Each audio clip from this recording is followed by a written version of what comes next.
The archaeological site on Kepler 442b had been dormant for 3,000 years before the Galactic Consortium's expedition arrived.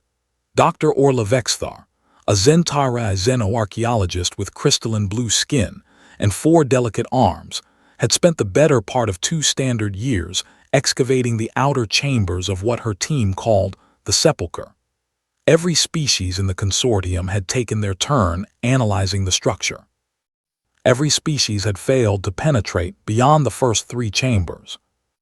The architecture defied conventional understanding. Walls that seemed to be carved from a single piece of unknown metallic compound stretched hundreds of meters into the planet's crust.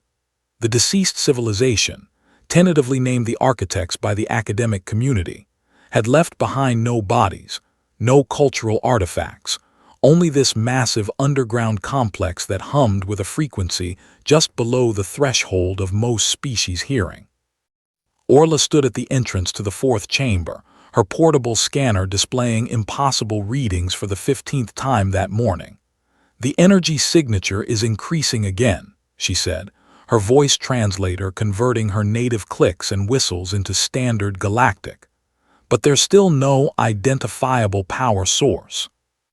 Her research partner, Dr. Kelvin Thross, a Muradian with segmented exoskeleton and compound eyes, chittered his agreement. 3 millennia without maintenance, yet the structure maintains perfect environmental controls. The architects were more advanced than any civilization in current consortium records. They had been working alone for 6 hours when the transport shuttle's proximity alarm echoed through their comm units.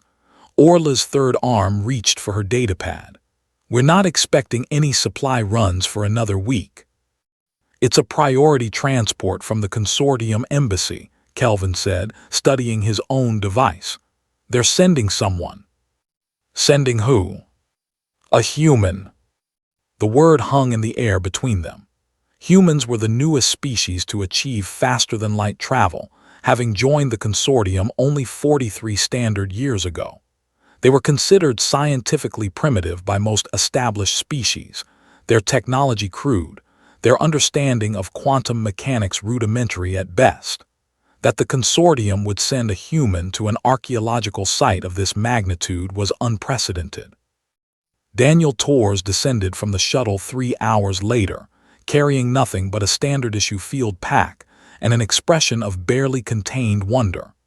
He was young by human standards, perhaps 30 solar cycles, with dark hair and the kind of restless energy that Orla associated with inexperienced researchers.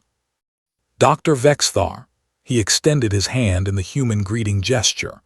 Orla grasped it with her primary right hand, nodding the warmth of his skin. Humans were remarkably hot-blooded compared to most species. "Mr. Torres, the consortium's message was vague about your qualifications." "That's because I don't really have any," Daniel admitted with a self-deprecating smile. "I'm a maintenance technician, actually, 3rd class. I was retrofitting a plasma conduit on Station Kepler when your distress beacon reached the embassy." "We sent no distress beacon," Kelvin interjected, his mandibles clicking with concern. Daniel pulled out a handheld device playing back a recording. It was indeed their station's signature, but the message was one Orla had never authorized. "Human presence required. Urgent. Coordinates attached." "This is impossible," Orla said. "Our communication array is locked. Only Kelvin and I have access codes." "The transmission originated from inside the sepulchre," Daniel said quietly. "From the 4th chamber, the one you haven't been able to enter." The implications were staggering. Orla's analytical mind raced through possibilities. The structure is communicating. After 3,000 years of silence, it specifically requested a human. "Not just any human," Kelvin added, studying his scanner. "The message was broadcast on frequencies that only human auditory systems can properly process. It wanted to make sure only a human would respond." They stood at the threshold of the 4th chamber 10 minutes later. The entrance was a seamless wall of the same unknown alloy that comprised the entire structure. Orla had attempted to breach it using 17 different methodologies, from quantum-cutting lasers to graviton disruptors. The wall had absorbed every attempt without leaving a mark. "What do you expect me to do?" Daniel asked, his voice betraying his nervousness. "Walk toward it," Orla suggested. "Perhaps proximity to a human is the activation mechanism." Daniel approached the wall slowly, one hand extended.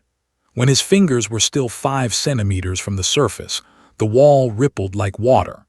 Colors that existed outside the normal visible spectrum bled across its surface, colors that Orla's Zentare eyes couldn't properly process, but which seemed to cause Daniel to gasp.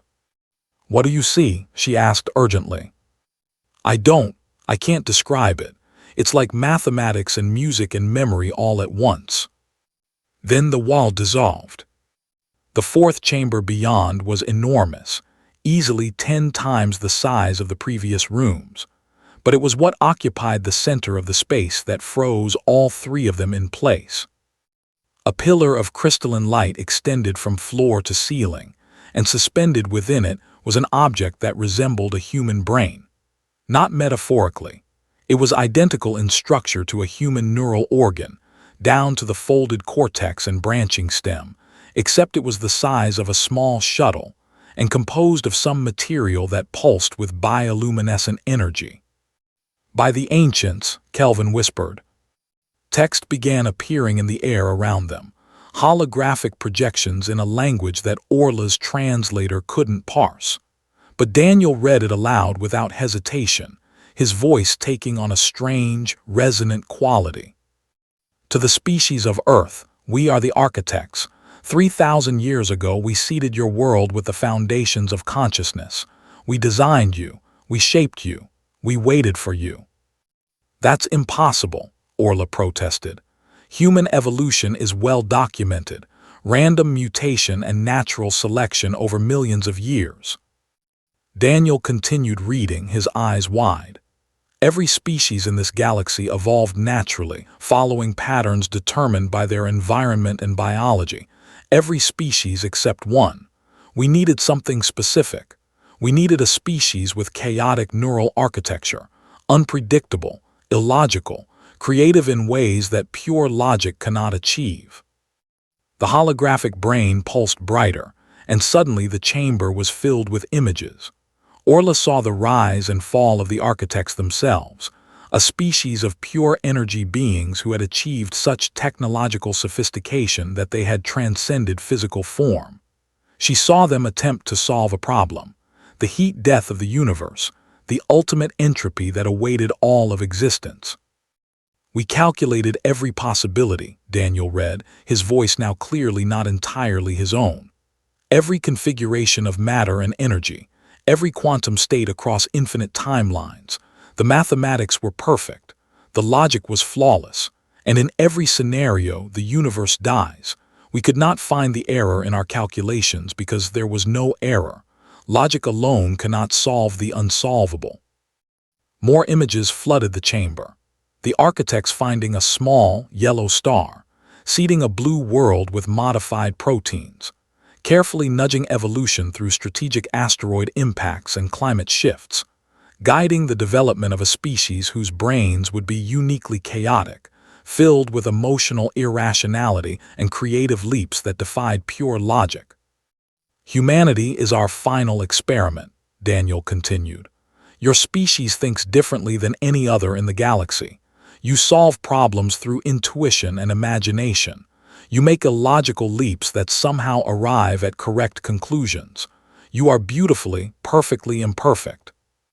The brain pulsed one final time, and a stream of data began downloading directly into Daniel's neural pathways. He gasped, staggering backward. Orla caught him with 2 of her arms.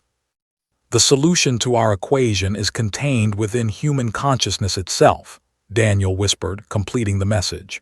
"You must find it. You must save what we could not." Then the light faded, and the chamber fell silent. Daniel sat on the floor, trembling, tears streaming down his face. "I can see it," he whispered. "The equation. It's there in my mind, but I can't understand it. Not yet. Maybe no single human can, but maybe together. Orla knelt beside him, her scientific worldview fundamentally shattered. Humans weren't primitive newcomers to the galactic stage. They were the architect's final creation, their greatest hope. "We need to get you back to the consortium," she said gently. "Every human needs to see this." As they helped Daniel to his feet and made their way back toward the surface, Orla couldn't help but feel that she was witnessing the beginning of something unprecedented. The youngest species in the galaxy had just inherited the oldest species' final burden. The answer to everything was locked somewhere in the chaotic, illogical, beautiful human mind. They just had to find it.